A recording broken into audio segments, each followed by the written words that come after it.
Masa tu darah dia pun dah dah berderau lah. Ada seseorang duduk kat belakang. Seseorang tu dia duduk diam dia. Dia tak bergerak tau.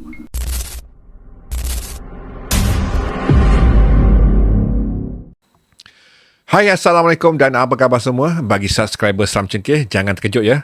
Kalau korang perasan, channel ni sebenarnya bukan baru pun. Tapi channel ni lama yang akan saya hidupkan semula.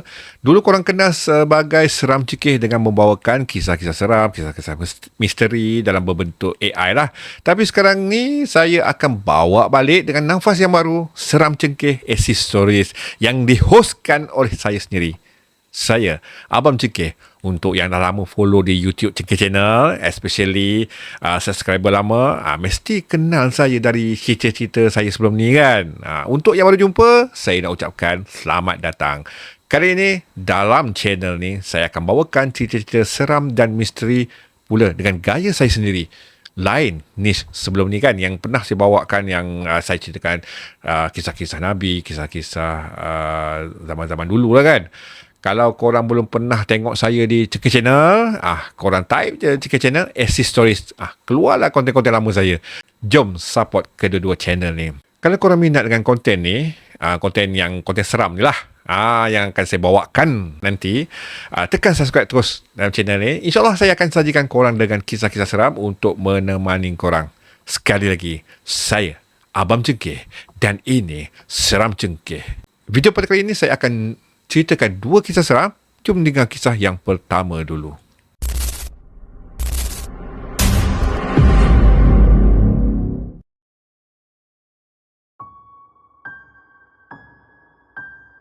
Okey, seperti mana yang kau baca tajuk tadi tu, cerita ni saya terjumpa dalam sebuah blog dan bagi saya ia agak menarik jugalah dan seram juga kalau korang hayati betul-betul, dengar betul-betul kisah ni tau.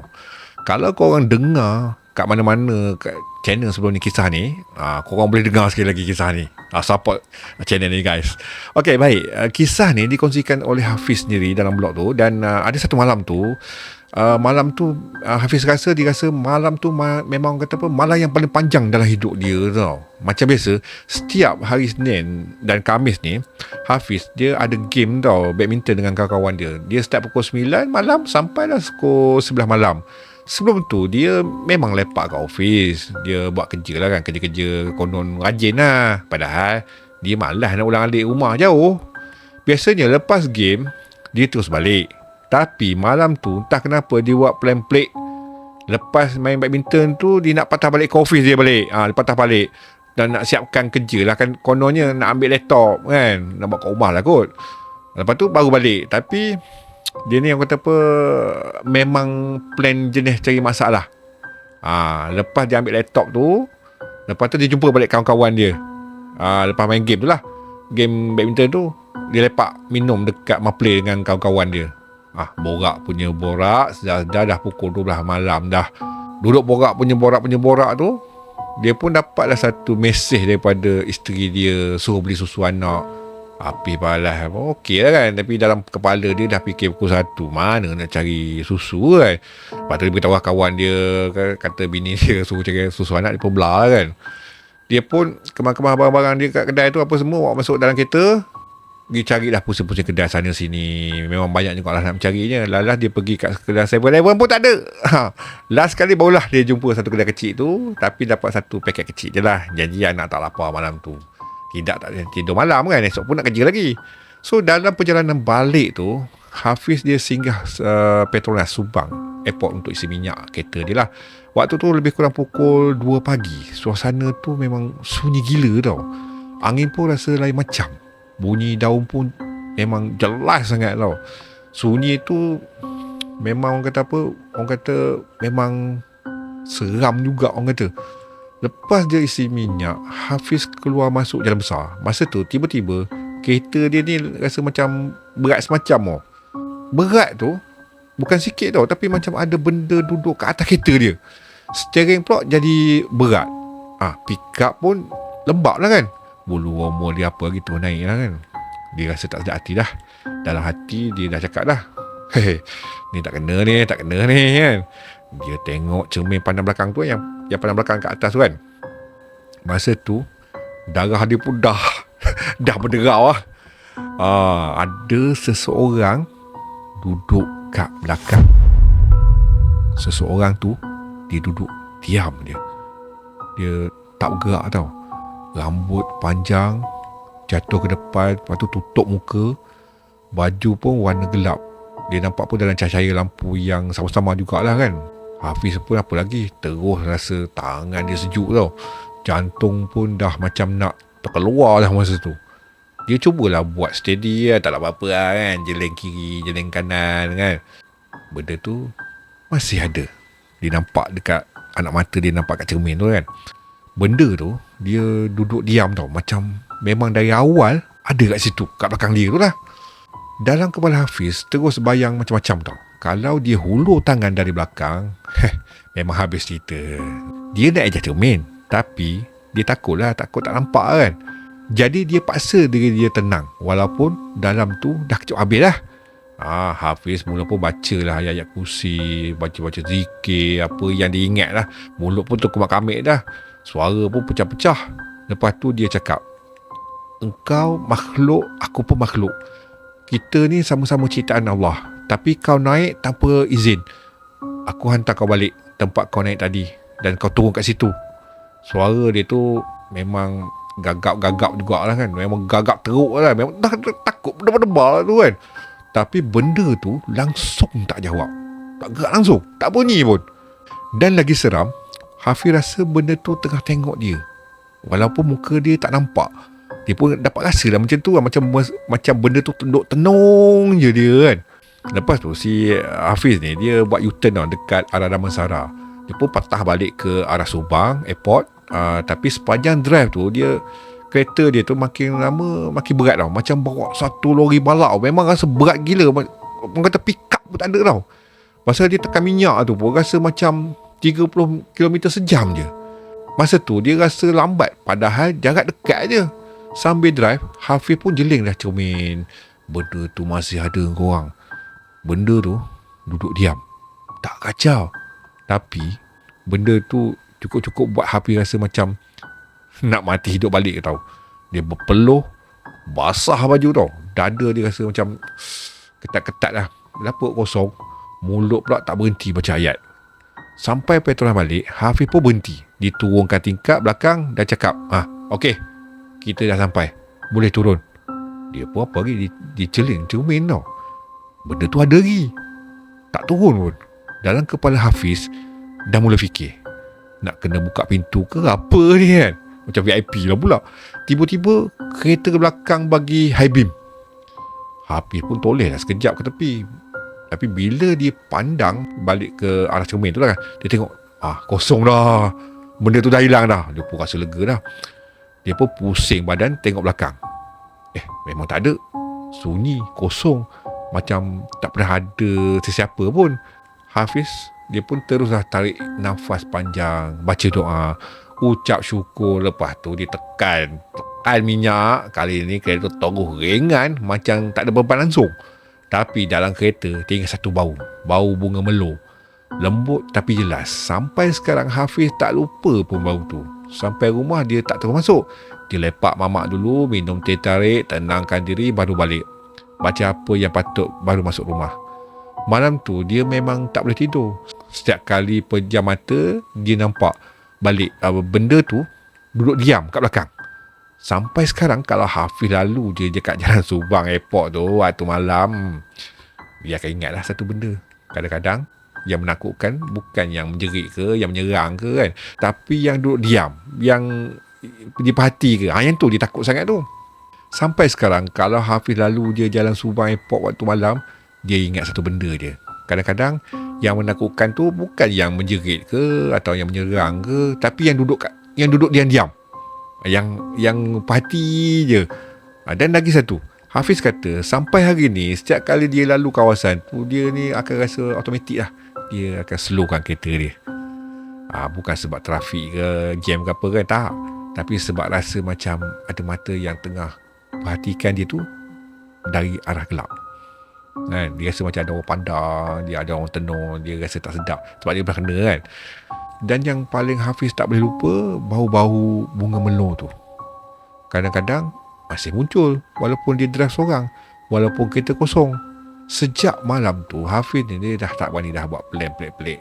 Lepas badminton dia terus je balik, tak singgah dah mana-mana, tak cari pasal lagi dah. Sebab dia sendiri dah rasa bukan semua benda yang kita nampak tu datang dari dunia kita, dan bukan semua penumpang yang kita jemput naik, tapi kadang-kadang dia yang pilih kita. So kalau korang lalu jalan Subang Airport waktu malam, lebih-lebih lagi lepas pukul 1 pagi, kalau tiba-tiba kereta rasa berat tu, jangan terus dah pandang cermin belakang tu. Sebab kadang-kadang bila korang nampak dia dah lama nampak korang dulu.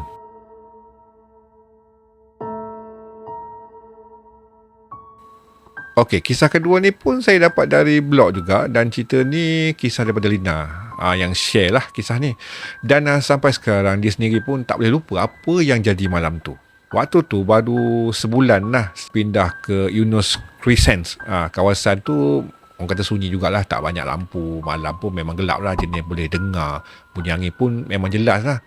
Malam tu lepas maghrib, Lina dengan kakak dia ni keluarlah beli pakaian, kumpulan nasib. Ya, diorang ni ada kumpulan nasib ke. Lepas settle semua, diorang pun baliklah macam biasa. Kakak dia drive, tapi sampai je dekat simpang Bedok Chai Chee, kereta pun mati terus. Dalam gelap, dua-dua perempuan pula tu. Memang tak boleh buat apa dah. Lina pun terus lah cari telefon awam kan, call abang dia. Waktu tu masih ada telefon public phone lah. Kalau zaman-zaman sekarang ni memang susah cari lah. Tapi malangnya abang dia ni kerja shift malam. Kakak dia decide tinggal je kat kereta kat situ. Esok baru fikir.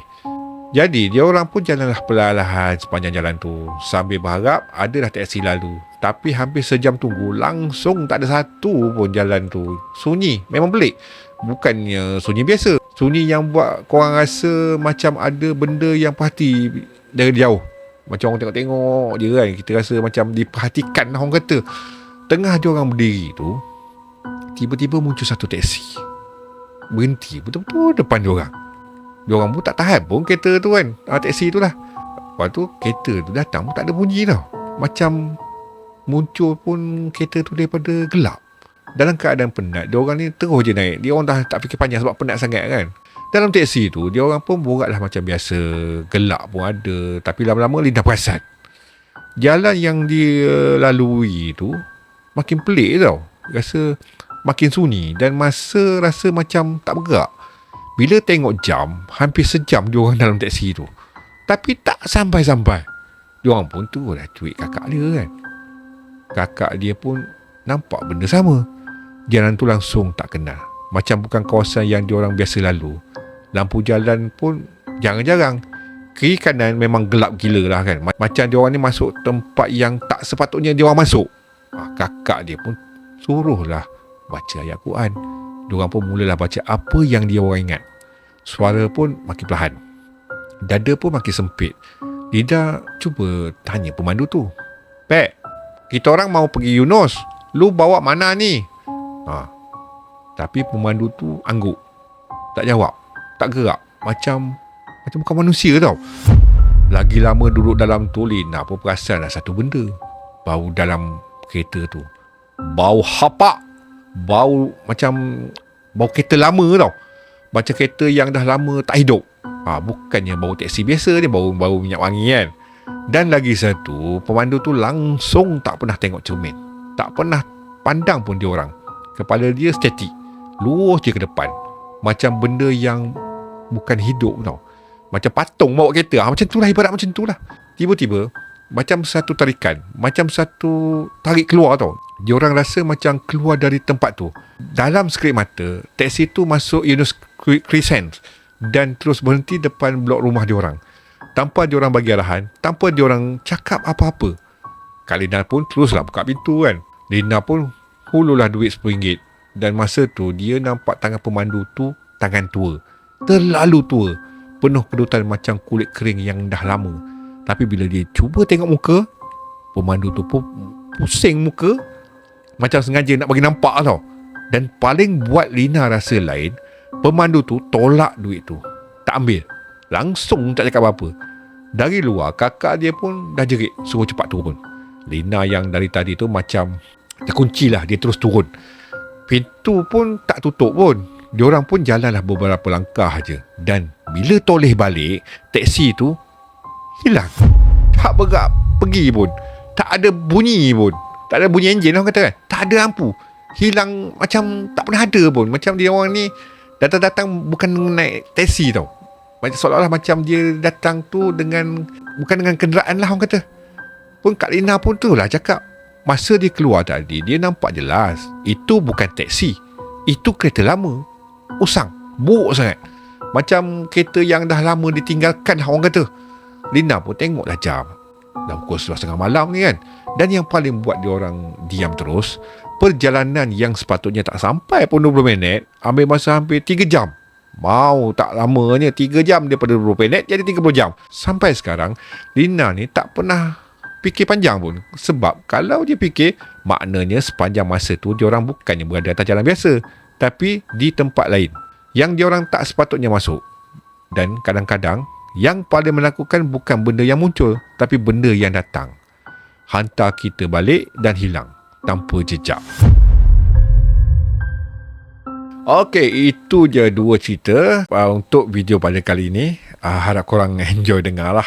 Kalau ada kesilapan, tak sedap ke apa ke, saya minta maaf. InsyaAllah dari video ke video saya akan approvekan cara penyampaian cerita saya. Okey, kalau korang suka cerita yang macam ni, cerita seram, cerita misteri, jangan lupa support channel ni ya. Tekan subscribe, like, dan saya minta sangat-sangat sharekan dekat kawan-kawan korang. Mana tahu diorang pun minat video konten-konten yang macam ni. Kalau korang ada cerita yang korang nak share, boleh je email dekat seperti yang tertera di bawah. Nanti saya akan ceritakan. InsyaAllah kita akan jumpa lagi dalam video seterusnya dengan kisah yang lebih menarik. Saya Abang Cik, jumpa lagi. Assalamualaikum. Bye.